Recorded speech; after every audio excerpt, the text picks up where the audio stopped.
One of the standout features that contributed to the success of Spider-Man was the additional story content delivered through 3 DLCs: The Heist, Turf Wars, and Silver Lining. These expansions didn't just add more gameplay. They enriched the narrative, introducing new characters, conflicts, and moral challenges for Peter Parker. What made them even more significant was how they set the stage for the continuation of the storyline that would eventually carry over into Spider-Man 2. The DLCs enhanced the overall experience, deepening the relationships between characters and adding layers to the plot. For example, the introduction of characters like Hammerhead and Screwball hinted at larger threats lurking in the shadows of New York City, some we might not have initially considered as dangerous. Silver Sable's involvement also suggested a broader conspiracy at play, possibly hinting at future storylines within this universe. Much like in the original Spider-Man game, we could expect future DLCs to explore intense stories unfolding across New York City. These expansions may also help set the foundation for key events leading into Spider-Man 3. Even though DLCs tend to be shorter than the main story, I believe their impact will be so strong that we won't even feel the difference after finishing them. Looking ahead, there's a lot of excitement around the potential for upcoming DLCs to further enhance the game's main story arcs. The first expansion could dive into the dark story of Cletus Kasady, better known as Carnage. In the comics, his origin is quite similar to what we saw in Spider-Man, the animated series.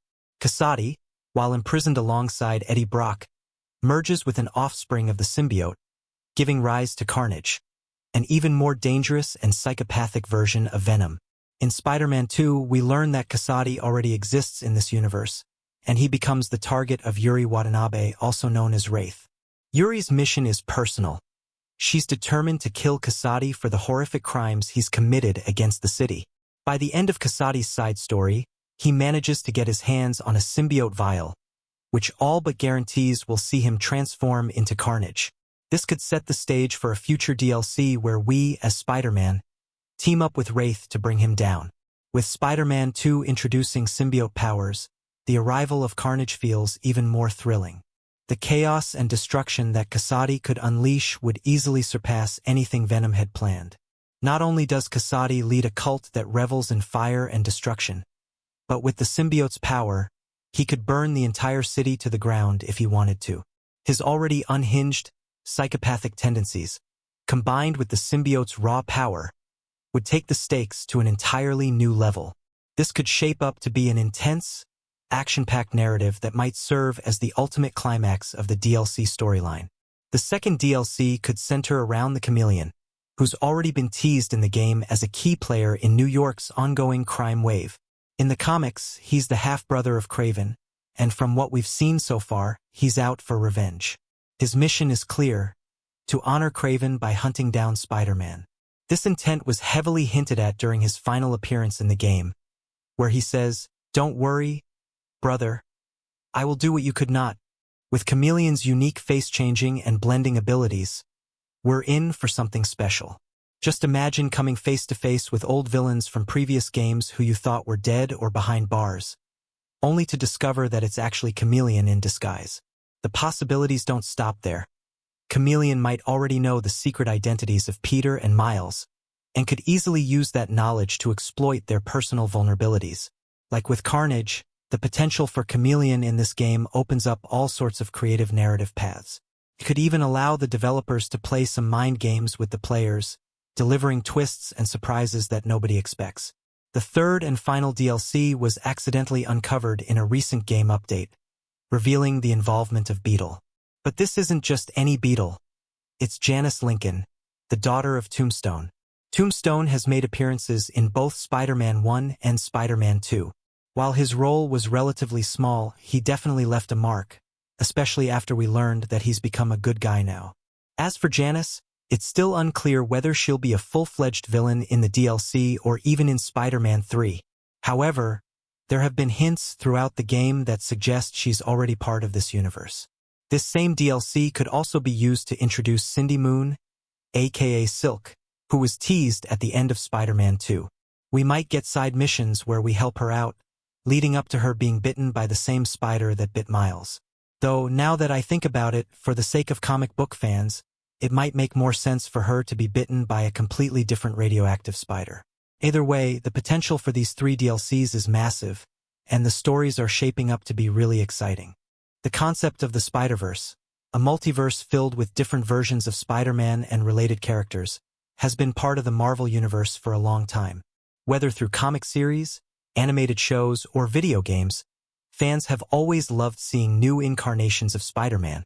Most recently, Into the Spider-Verse and Across the Spider-Verse took that excitement to new heights by introducing us to a fully connected Spider-Verse.